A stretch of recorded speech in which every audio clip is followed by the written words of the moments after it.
Have you guys ever had one of those days where something bad happens to you and you're just like, wow, great. There's probably nothing more that could happen to me that makes this day any worse.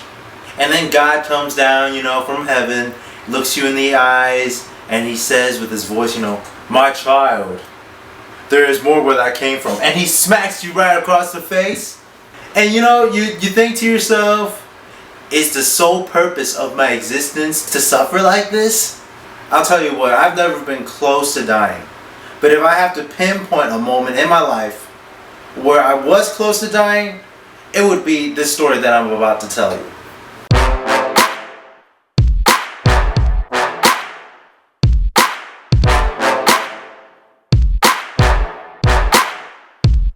What's up, guys?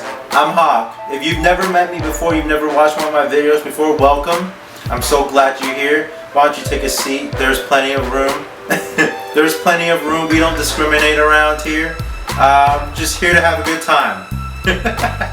No, seriously, guys, welcome. Welcome. If you're back again, thank you for watching. Today I want to tell you guys a story. I know I said I wanted to do a Hong Kong vlog, but it's just so much work and I'm just so lazy. And I don't have enough footage.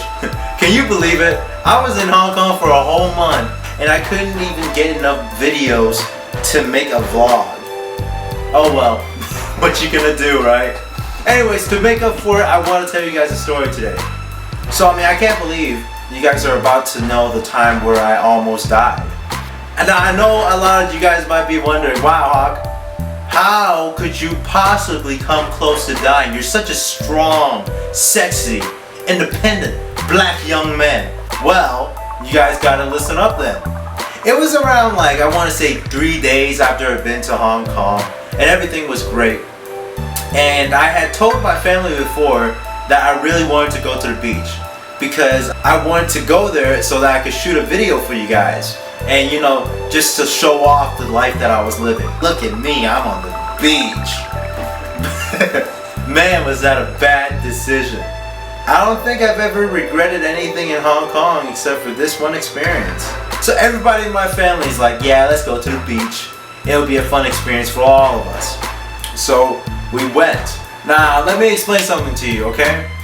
Going to the beach in Hong Kong is not as easy as going to the beach in America. Because in America, you can just hop in a car, drive 30 minutes and you'll be there. Well, in Hong Kong, it's more of a city. So everybody that is not super rich, they don't own a car. So peasants like me, we have to use public transportation. And public transportation, they have stops and you have to wait 3 hours before another bus comes through. So that means even after we're packed, we have to stand out there in the blazing hot sun, which is even worse in Hong Kong, mind you, for about 45 minutes before a bus comes through. Now, I tell a lot of people that I'm attractive, alright? I'm an attractive dude, look at me. But what I left out was what was attracted to me. Now, when I talk about being attractive, I don't mean to girls. I mean to mosquitoes. And I'm talking about a bunch of mosquitoes. And that's precisely what happened to me when I stepped foot outside my hotel and waited for my bus for 45 minutes. Just imagine 400 mosquitoes hungry. They're looking for a meal. And then out comes this delicious Chinese buffet. And he's just standing there like an idiot for 45 minutes. All you can eat. They just ate me up. You know what? I thought about it. I'm not even mad at them anymore, it's fine. They just did what they had to do to survive. They got kids to feed. But man, that shit was itchy. So itchy. I counted the amount of bites on my legs and it's upwards of 30. Let me show you guys. Let me show you guys. Look at this. You can still tell a little bit. Look at this. You can see a little bit of the bites. I'm not lying here. I'm telling you, I'm not lying when I say that my legs look like the Popeyes equivalent of shins. If his forearms were my shins. That's what it was after the bug bites. It looked like a drumstick, like the chicken drumstick, but reversed. and that was it. That was my leg. My shins looked like they belonged to Mega Man. I took off my pants and my sister was asking me why I was wearing polka dot leggings. So it was right around this moment when the bus came and I sat down and I thought to myself, man, things could not get any worse. But then comes the beach. And you know, I just had to be an idiot. I packed a lot of things, you know. I packed my ukulele because I'm stupid and I wanted to make a video. I packed a fan because I was really hot.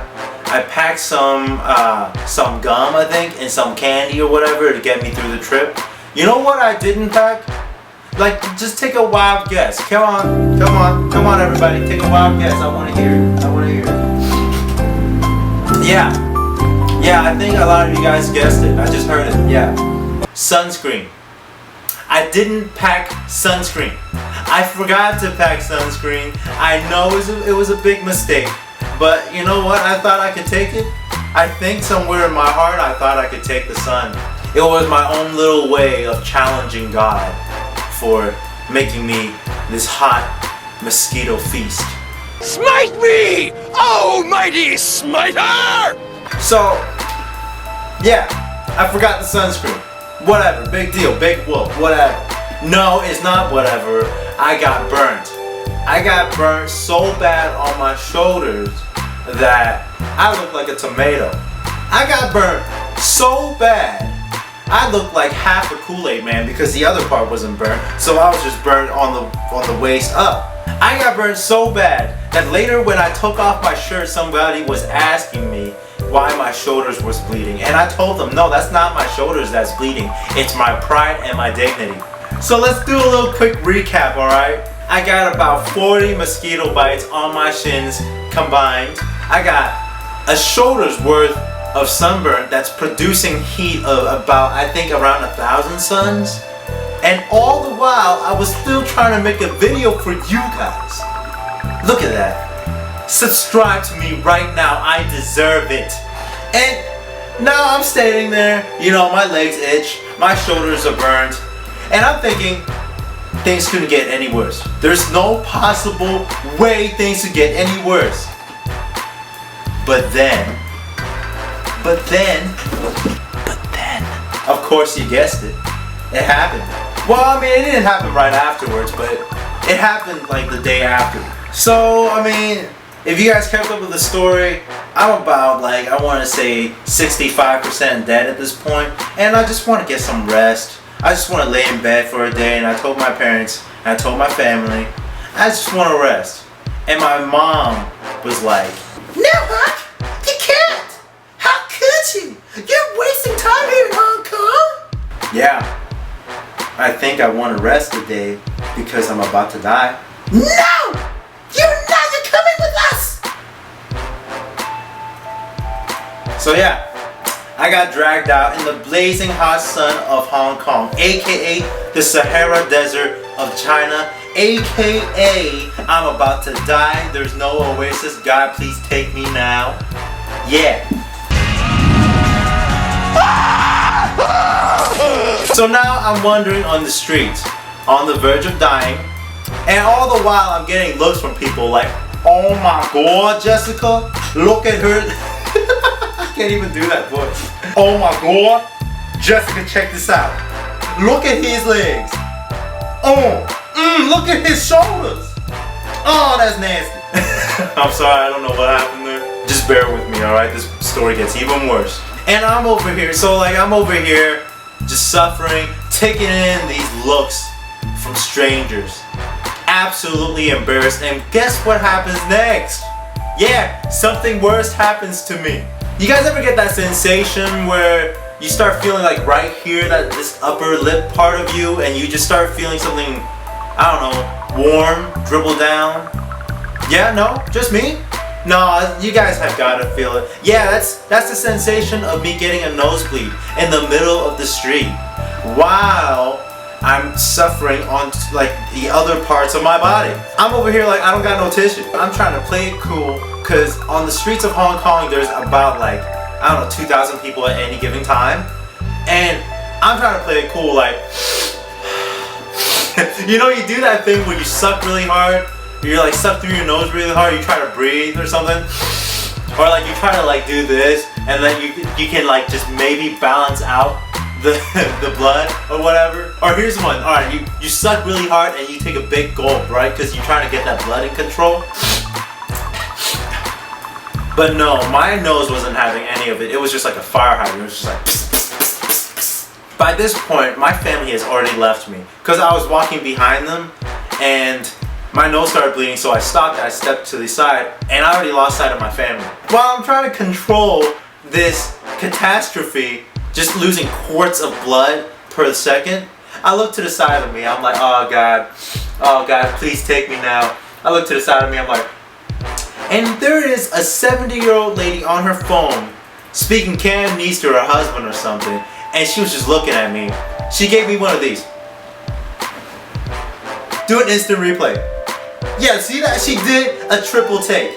That's right, not a double. She did a triple take, and she said in a very hushed voice, honey, I gotta call you back. And she just stood there and watched me while I struggle in the pool of my own blood. And you know, it was at this moment when I thought to myself, you know, things couldn't possibly get any worse.